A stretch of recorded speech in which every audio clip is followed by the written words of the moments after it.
आप सभी का हार्दिक अभिवादन है और मुझे प्रसन्नता है कि आप में से कुछ लोग सुनते हैं और मुझे अप्रिशिएट करते हैं। अप्रिशिएशन से सिर्फ ऐसा होता है कि जिस काम पे, जिस सफ़र पे आप निकले हैं, वह सफ़र उत्तम है, वो चाहे कोई एक ही व्यक्ति साथ क्यों न दे रहा हो। इसलिए आज मेरी हिम्मत बन पड़ी कि मैं पुनः जो कल वीडियो बनाया था उसके आगे की मैं वीडियो बनाऊं। ये भी वैलेंटाइन डे के लिए ही है और पूर्णतया इस दिन को इसलिए समर्पित कर रही हूँ क्योंकि आज हमारी जनरेशन जो मैं देख रही हूँ वह बहुत ही गलत दिशा में जा रही है। गलत दिशा में इसलिए नहीं कि पहले प्रेम नहीं होते थे या पहले अपनी भावनाएं लोग शेयर नहीं करते थे, लेकिन उसके बीच में ना एक मर्यादा होती थी, एक डर भी होता था समाज का। आज वो बिल्कुल खो चुका है और इस तरह से हो रहा है कि अगर आपने देख लिया तो भी मुझे कोई फ़र्क नहीं और नहीं देखा तो कोई फ़र्क नहीं है। मैं बहुत पहले की बात बता रही हूँ कि मैं एक क्लब में गई, लेडीज़ क्लब था, ऑफिशियल क्लब था। वहाँ पे जाते थे और हम लोग अपनी अपनी कुछ बातें करते थे और जाहिर है कि ऑफिशियल क्लब था तो इसमें कुछ विमेन एम्पावरमेंट के लिए भी बातें होती थी। सब कुछ ठीक था, लेकिन उसकी एक पार्टी हुआ करती थी मंथ में एक बार। उसमें इन लोगों ने, जो ऑफिस की जो सीनियर सीनियर महिलाएं थी, इन लोगों ने एक होटल में पार्टी रखी। दोपहर का वक्त रखा ताकि हस्बैंड लोग ऑफिस चले जाएं, बच्चे स्कूल चले जाएं, तो जो आपका समय होता है 11 से 2 का, ऐसा उन लोगों ने समय रखा। थोड़ी दूर था, मैं जा सकती थी गाड़ी चलाकर, सो मैं गई वहाँ पे। भीतर बहुत बड़ा एक बैंगलो की तरह वो रेस्टोरेंट था। बाहर बहुत खूबसूरत एम्बियंस, बहुत अच्छा, बड़े बड़े लॉन, लेकिन लॉन में कोई नहीं था। मौसम भी ऐसा नहीं था, तो हम लोग को अंदर हॉल में जाना पड़ा। हॉल में एकदम अंधेरा, जिसको नीम अंधेरा कहते हैं, कि आप एक बार बाहर धूप से घुसेंगे तो आपको कुछ दिखेगा नहीं। बस जहाँ अपनी टेबल थी, वहाँ एक सोफ़े लगे हुए, मतलब 2-4 ऐसे सोफ़े का अरेंज किया गया था। 12-13 मेंबर्स थी हम महिलाएं, और वहाँ एक रोशनदान से धूप की रोशनी आ रही थी उस कॉर्नर पे, और उस कॉर्नर पे ये सेटिंग करी गई थी। मैं सचमुच अनभिज्ञ थी, मैंने कभी ये दृश्य नहीं देखा था। जब मैं वहाँ पे गई, वहाँ बैठी, थोड़ी देर में जब आंखें अभ्यस्त हो गई थोड़ा अंधेरा देखने की, तो मैंने दृष्टि घुमाई। हम 4-5 लेडीज़ वहाँ पहुँचे हुए थे। जब मैंने दृष्टि इधर-उधर घुमाई तो उस बड़े से हॉल में मंजर देखकर मेरा हृदय काँप गया। काँप क्या गया, मुझ में क्रोध आ गया। क्रोध कहना यहाँ बहुत उचित है। यह क्रोध जैसे देवत्व का क्रोध था।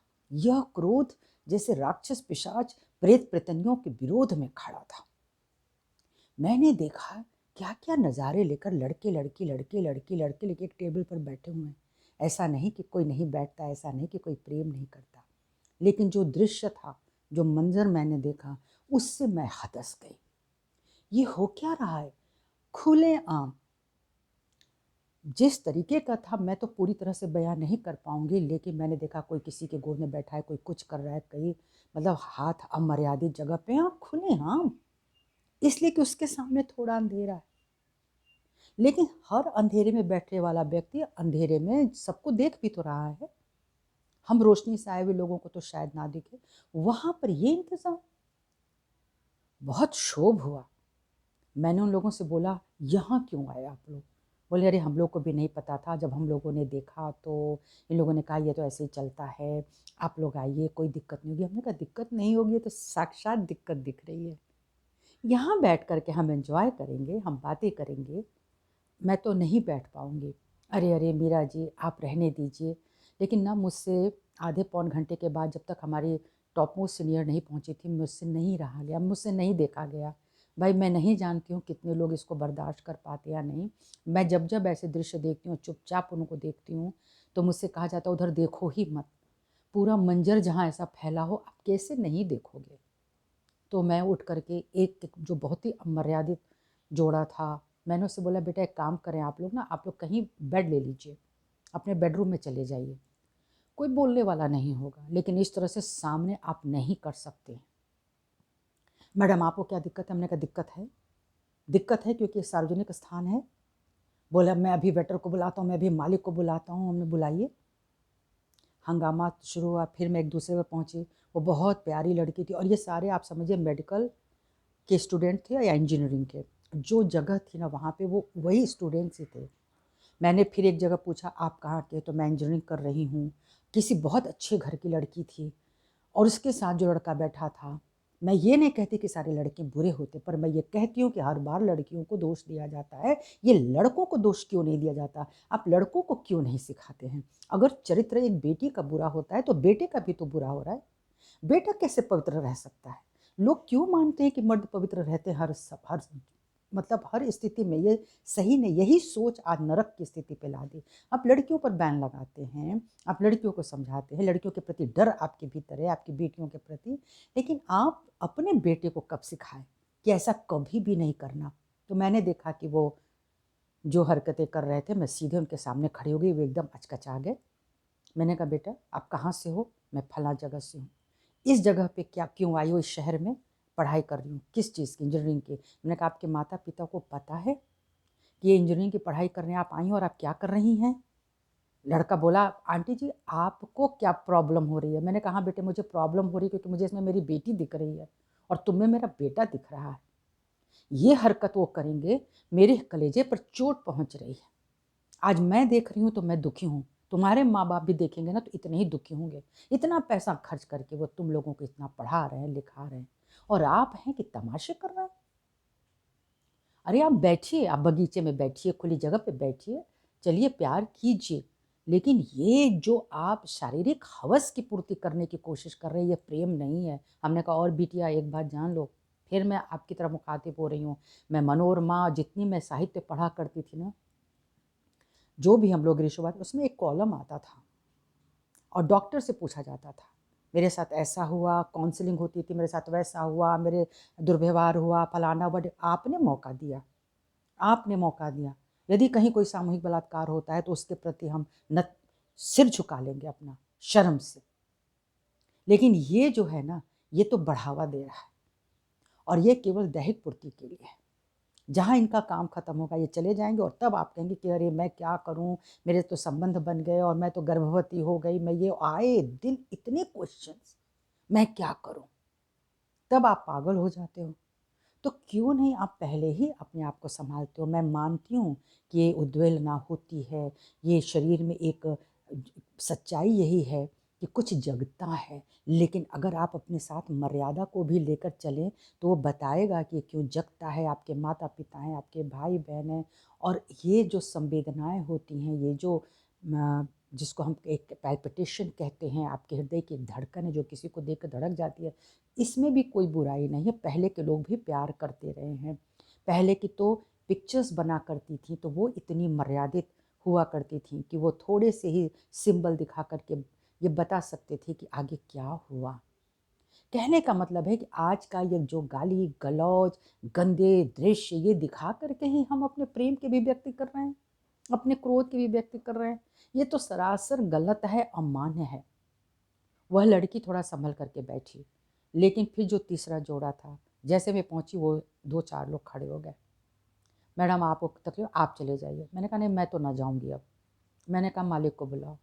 आया मैनेजर। मैंने कहा ये क्या सीन चल रहा है, आप इन्हें रोकिए, इन्हें बाहर कीजिए। बोला मैडम इग्नोर कीजिए। मैंने कहा यही तो नहीं हो रहा है, सामने देखे जहर की मैं नहीं पी पा रही हूँ, मैं क्या करूँ? तो आप इन्हें हटाएंगे या मैं फ्री जर्नलिस्ट हूँ, मैं इस पर लिखती हूँ कि फला होटल में इस तरह के देह व्यापार चल रहे हैं, छात्र छात्राओं की आड़ में ये देह व्यापार हो रहे हैं और मैं इसको बोलने जा रही हूँ। नहीं नहीं आप ऐसा मत कहिए। फिर वो मैनेजर आया, उन लोगों से बोला आप लोग प्लीज़ यहाँ से उठिए, अभी आप जाइए, अभी आप जाइए। फिलहाल वहाँ से लोगों को भगाया गया। मैं जानती हूँ उनको बहुत नुकसान होगा, लेकिन क्या ऐसे कमाई करनी है? आए दिन कहीं ना कहीं ये जोड़े दिख ही जाते हैं, बदतमीज। तो यही कहना चाहूँगी कि ये जो हम सब के हृदय की वेदना है, जो लोग कम से कम अपने मर्यादित ढंग से बाहर निकल आए हैं, ये उनकी वेदना है। क्यों ऐसा कर रहे हो? क्यों अपने शरीर के साथ खिलवाड़ कर रहे हो? शरीर टूटेगा, फिर मन टूटेगा, फिर उसके बाद आपकी पूरी ज़िंदगी टूट जाएगी। आप विवाह करेंगे, कोई ज़रूरी नहीं कि आप उसी व्यक्ति से विवाह करने जा रहे हैं या जा रही हैं। मैं दोनों के लिए बोलना चाहती हूँ। मैं सिर्फ़ बेटियों को नहीं इंडिकेट कर रही हूँ। मेरी उँगली सिर्फ़ बेटियों की तरफ नहीं है, मेरी बेटों की तरफ भी है। ये आप ये क्या कर रहे हैं? मैं बैंगलोर गई थी कुछ दिनों के लिए। 1 महीने रही वहाँ पे। वैलेंटाइन डे पड़ा। सुबह से अजीब-अजीब शोर-शराबा सड़कों पे मैं एक होटल में थी। वो मैं सुन पा रही थी बस केवल शोर-शराबे, गाड़ियों के हाँ, ये क्या हो रहा है? मॉर्निंग वॉक पे निकले। सुबह से ही नज़ारे शुरू थे। सुबह से ही, क्योंकि स्कूल डे था, कॉलेज डे था, तो सुबह से ही। चलो, हम लोग सिर झुका के आगे निकल गए, कोई बात नहीं। फिर आए, शहर का शोर बढ़ता रहा, बढ़ता रहा। बड़े-बड़े होटल्स के जो ऊँचे-ऊँचे आपके जो रूफ़ पे रेस्टोरेंट होते हैं, वहाँ पे जो डीजे बजा, जो गाने बजे, जो अश्लीलताएँ मतलब जो एक होता है ना अट्टहास, राक्षसों का, पिशाचों का, प्रेत-प्रेतनियों का जो नृत्य शुरू हुआ, वो रात के न जाने कितने बजे तक चलता रहा। जो नंग-धड़ंग लड़कियाँ, लड़के सड़क पर घूम रहे थे बाइक पर, कारों में, वो दृश्य भी नकारने वाला था। शाम के समय भी हम लोग जब वॉक के लिए निकले, थोड़ा-सा समय मिलता था तो थोड़ा बाहर निकल लेते थे होटल के। वह दृश्य रुला देने वाला था। वो किनके बेटे-बेटियाँ थे? कौन ऐसे राक्षस-राक्षसियाँ पैदा कर रहे हैं? कौन ऐसे लोग हैं जो कभी देखना नहीं चाहते पलट के? कौन ऐसे माँ-बाप हैं जो ज़रा-सा भी धर्म बच्चों के अंदर पैदा नहीं कर रहे हैं? हम सबके बच्चों से गलतियाँ हो सकती हैं, हमसे भी गलतियाँ हो सकती हैं, लेकिन हमारे माँ-बाप ने सुधार दिया, ये रास्ता ठीक नहीं है। और जब आपको ये पता चल जाता है तो आप गलतियाँ करने से डर जाते हैं, ये ठीक नहीं है। कल मैंने एक सोसाइटी में मैं बैठी हुई, कहाँ पे हूँ ये नहीं बता रही हूँ, लेकिन उस सोसाइटी में जब वॉक करके ख़त्म हुआ, अंधेरा छा गया था। वहाँ पे बड़े प्यारे-प्यारे शेड बने हुए हैं, उस शेड में मैं बैठ गई। अचानक मैं अपने आगे दृश्य देखती हूँ कि एक कोने में एक स्कूटर खड़ी है और वहाँ पे एक लड़का तेज़ी से आता है। फिर उसी सोसाइटी के एक बहुत ही अच्छे सोचिए ऑफिसर्स के बच्चे, वो एक लड़की फिर उसके साथ आती है। मुझे लगा या तो ये भाई-बहन है या फिर कम उम्र के पति-पत्नी है, क्योंकि वहाँ पे ऑफिसर्स कम उम्र के भी हैं और थोड़ी ज़्यादा उम्र के भी हैं। लेकिन जब मैंने देखा कि वो तो बैठते ही जैसे वो अपने स्कूटर पर बैठा, वो लड़की उसके ऊपर लपट गई, वो लड़का उसको खींच करके लगा रहा। अरे! अब तक तुम कहाँ थे? इसका मतलब है तुम अपने माँ-बाप के सामने थे या लड़की के घर पे तुम आए थे, तुमको वहाँ मौका नहीं मिला। वहाँ वो बच्ची, मासूम सी बच्ची, माने वो भाई वो बच्चे ही तो थे 9th, 10th, 11th, 12th schooling के बच्चे। उसने पहले खूब ज़ोर से खींचा, फिर उसको वो किस करना चाहा। इतनी तेज़ से पकड़ करके वो उस लड़की को थोड़ा-सा ये सेंस था कि ये किसिंग सही नहीं है, बस इतना सा उसको सेंस था, वो छटपटा के हट गई। उसके बाद वहाँ पे और भी लोग, एक आध लोगों ने प्रवेश किया, उसको कई बिल्डिंग्स खड़ी हैं तो उसमें वो हट गई, वो इधर-उधर चलने लगी। फिर जैसे ही वो व्यक्ति गया, वो लिपट गई। मैं देख रही हूँ और भी 1-2 लोग कहीं न कहीं से देख ही रहे होंगे, पूरी बिल्डिंग में इतनी मंजिलें बिल्डिंग है, सबको कहीं न कहीं से कुछ न कुछ दिख ही रहा होगा, लेकिन वे बेपरवाह हो गए। उनको लगा कोई नहीं दिख रहा है और शायद जवानी का जोश ऐसा ही होता है कि उसे लगता है कि सब मूर्ख हैं, हम ही सही हैं। और आज भी अगर कोई यंग सुने, इस तरह के लोग सुनेंगे तो बोलेंगे आप महामूर्ख हैं, जो आप ऐसी बातें कर रहे हैं, सब दुनिया में चलता है। और उसके बाद जब वो लड़का, फिर थोड़ी देर के बाद वो लड़की आई, उसको आलिंगन दिया, उसको खूब चूमा, उसके बाद वो चली गई। क्या वो शरीर में वो संवेदनाएँ पैदा नहीं हो रही हैं? वो कितनी देर तक दोनों सँभालेंगे अपने आप को? तो इस तरह के जो दृश्य भी देख रहे हैं ना, मतलब वो ऑनलाइन ये जो चल रही हैं सारे के सारे चीज़ें जो दिख रही हैं, तो बहुत ही बुरा है और ये संदेश बहुत बुरा जा रहा है बच्चों के बीच में। आप प्लीज़ पिक्चर्स बना रहे हैं तो गालियों के साथ बना रहे हैं। आप ये क्या प्रदान कर रहे हैं? आप सारी मर्यादाएँ नष्ट कर रहे हैं। बहुत पीड़ा के साथ ये कह रही हूँ, बहुत हाथ जोड़ के कह रही हूँ, क्यों नष्ट कर रहे हो जनरेशन के जनरेशन? ये सारी जनरेशन्स ख़त्म हो चली जाएँगी। बात ये नहीं है कि इनका आगे क्या होगा, बात ये है कि अब आगे कोई भी नहीं बचेगा क्या? सुसंस्कृत, धार्मिक, ये लोग मंदिरों में जा रहे हैं, ये लोग सब जगह जा रहे हैं, ये लोग स्नान करने जा रहे हैं, पर वो कर क्या रहे हैं, चरित्र क्या बना रहे हैं और क्या बन रहा है। और मैं सबसे ज़्यादा हैरान इस बात पे होती हूँ, वैलेंटाइन डे।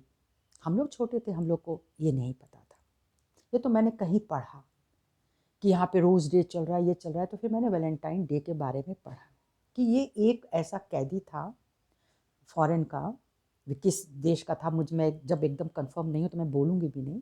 वो जेल में था किसी अपराध के, उसमें वो अपराधी था, लेकिन वहाँ बैठे बैठे उसने अपने प्रेमिका को बहुत सारे पत्र लिखे। वो रोए होंगे, वो गाए होंगे, उनको अपना गिल्ट हुआ होगा, जो भी पश्चाताप हुआ होगा, वो पत्रों का जत्था जो है वो प्रकाशित हो गया। और वैलेंटाइन के जो पत्र हैं वो, उसका नाम वैलेंटाइन था। उस दिन को उसने वैलेंटाइन डे घोषित कर दिया गया। चलिए फॉरेनर्स को छोड़ दीजिए, उनके लिए बहुत बड़ी बात होगी, कोई किसी को इतना प्यार कर सकता है। हमारे और आपके लिए, हम तो जन्म से ही प्रेम में बंधे हैं। माता पिता के वो नहीं बंधे हैं, हम भाई बहन के प्रेम में बंधे वो नहीं बंधे हैं, हम अपने मित्रों के प्रेम में बंधे वो नहीं बंधे हैं।